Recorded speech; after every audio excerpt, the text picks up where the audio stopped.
East Africa Community, reached the completion point of the Heavily Indebted Poor Countries Initiative, secured the lifting of the arms embargo, and most recently secured the endorsement of the Africa Union Executive Council for a seat on the Security Council in 2025-26. These are very significant achievements. The UN family in Mogadishu has faced a challenging start to the year, particularly the incident that took place in Galmudug on the 10th of January involving one of our helicopters. We are working closely with the federal government and all partners to secure the safe return of passengers and crew. I would also like to recognise the tragic death of a member of the United Nations Guard Force unit who was killed in an Al-Shabaab indirect fire attack on our UN compound on the 11th of January. Despite these tragic events, our focus remains on supporting Somalia with its rightly ambitious agenda over the year ahead. Madam President, my briefing today will provide brief updates on 8 areas. Firstly, political developments. Secondly, regional developments. Thirdly, a security update. Fourthly, women, peace and security. Fifthly, human rights. Sixthly, humanitarian situation and links to climate change. Seventhly, economic development. And finally, transition. So, Madam President, I will begin with an update on political developments. The National Consultative Council proposals of the 27th of May on the proposed new electoral model continue to be debated intensely.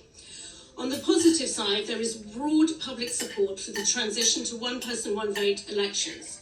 But there is also a realisation that the timelines proposed by the NCC are too ambitious.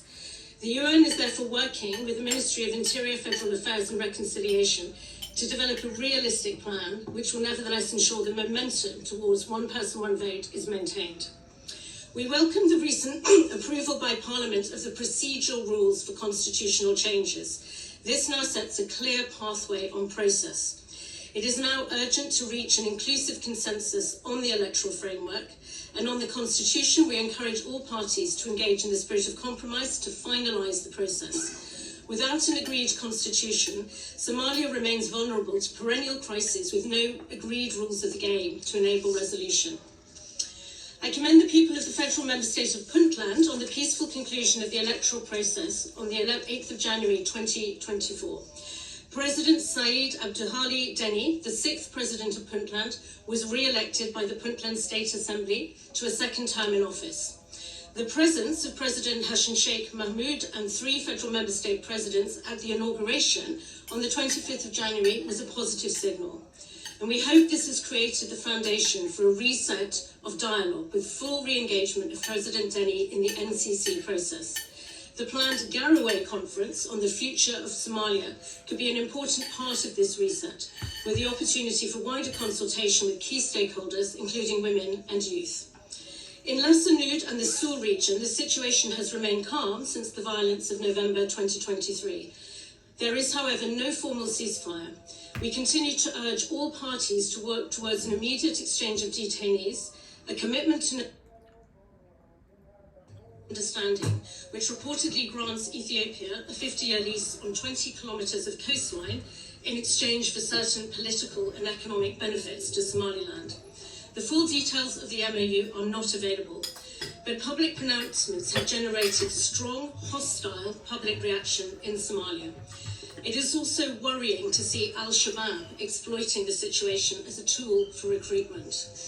We recognise that the strong feelings in Somalia are putting pressure on the government to respond, and we encourage the President to remain measured in his response.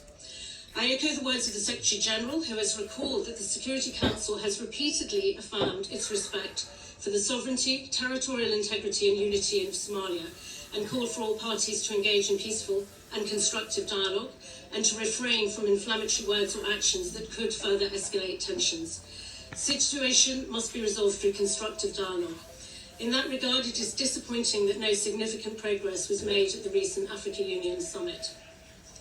Madam President, my third update focuses on the security situation. Countering Al-Shabaab remains one of the government's top priorities. Heavy rains and flooding hampered operations towards the end of 2023. However, since rains eased in December, government forces have had some success in the south and east of Galmudug state. The government is now preparing for the resumption of large-scale operations. The UN is pleased to report some positive developments on stabilisation in newly recovered areas. Specifically, there has been progress in the delivery of rule of law, governance, reconciliation and the provision of basic services. UN joint programmatic efforts are being deployed in recovered areas. Nevertheless, funding for these initiatives remains limited, and I urge international partners to provide the resources needed to meet vital stabilisation needs in newly recovered areas. The handover of security responsibilities of the State House in Villa, Somalia to the National Security Forces on the 14th of December was an important symbolic milestone for Somalia. There were some delays on completion of the Phase 2 drawdown, but it was completed successfully in full at the end of January. As planning is now underway for a new AU-led mission from January 2024, plans for drawdown may need to be revised to allow for a smooth transition to any new force and to prevent a security vacuum from emerging during the transition phase. It is essential that the further drawdown of ATMIS forces is undertaken in a manner which ensures protection for local communities and enables the ongoing presence of the international community in Somalia. Finally, on security, I welcome the commitment by the federal government on the 11th of February to relocate all high explosive ammunition from the Halani Armoury by the 25th of February. This is critical to minimise the danger posed to the international community and surrounding local residents. Madam President, my fourth update is on women, peace and security. We have continued to work with the government, women in the federal parliament and civil society to advance the implementation of the 30% women's quota. Despite concerted efforts, women's political participation and representation remains a significant challenge. To illustrate this, only one of the new members of Parliament of Puntland is a woman, among 66 representatives. The electoral model, security issues, patriarchal structures and the lack of financing for female political campaigns have all contributed to this underrepresentation. I met again with senior women leaders in February. They had three key messages for me. Firstly, a minimum of 30% representation at all levels must be enshrined in the Constitution currently under review. Secondly, they reiterated their strong support for one person, one vote elections. And thirdly, they strongly oppose the Memorandum of Understanding between Ethiopia and Somalia, given its potential to lead to conflict in the region, recognising the disproportionate effect conflict has on women and girls.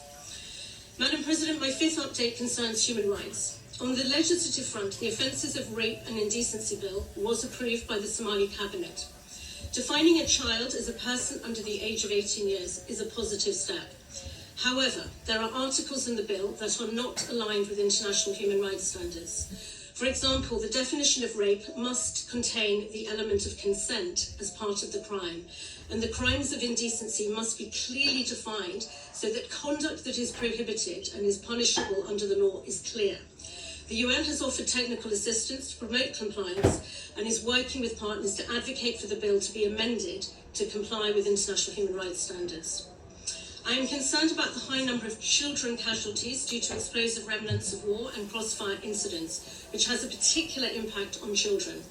I remain gravely preoccupied by the number of violations attributed to Al-Shabaab, as well as the group's continued abduction of children for the purposes of recruitment and use. I call on all parties to the conflict to immediately cease and prevent violations and to comply with their obligations under international humanitarian law and international human rights law. Madam President, my sixth update is on the humanitarian situation and links to climate change. Somalia's humanitarian crisis remains dire. In 2023, Somalia experienced the worst drought in decades, followed by El Niño, impacts leading to heavy rains and extensive flooding in October and November 2023. This affected more than 2.4 million people, inundated farmlands and damaged critical infrastructure. The 2024 Humanitarian Needs and Response Plan will require $1.6 billion to meet the needs of 5.2 million most vulnerable people in Somalia. This is, however, a 37% reduction from 2023. This reduction is in line with a new approach to make the humanitarian response highly targeted and prioritised, given the dwindling funding outlook globally. But this will require greater collaboration with development and peace actors to address underlying vulnerabilities. Integrating climate resilience strategies into the humanitarian assistance is important for creating sustainable long-term solutions to Somalia's complex challenges. And this demands a holistic response that goes beyond the traditional aid models in order to build resilience through durable solutions.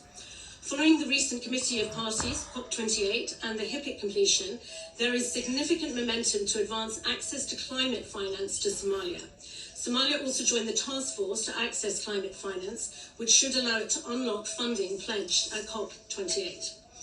Madam President, my seventh update is on economic development.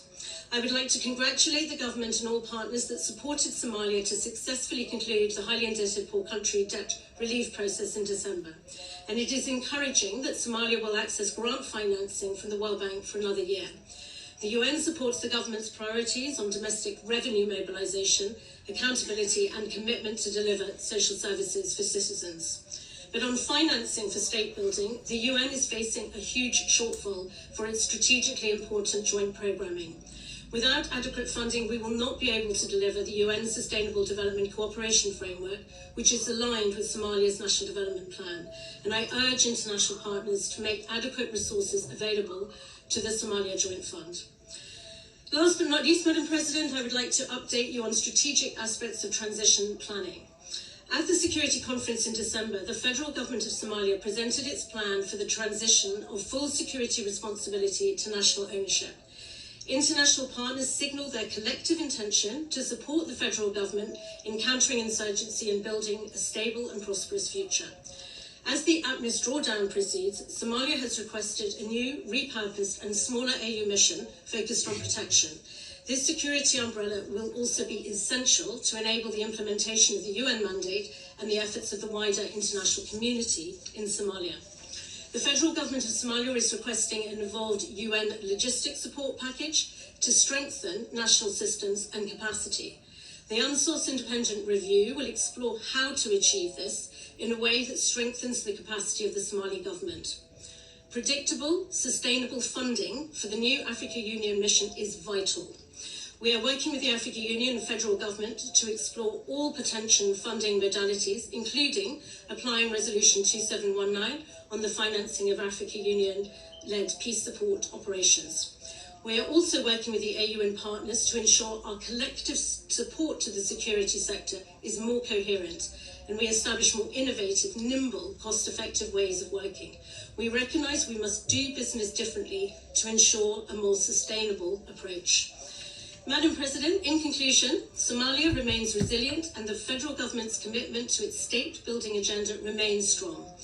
The efforts of the campaign against insurgency are commendable, but much more is needed to ensure that its gains are sustained.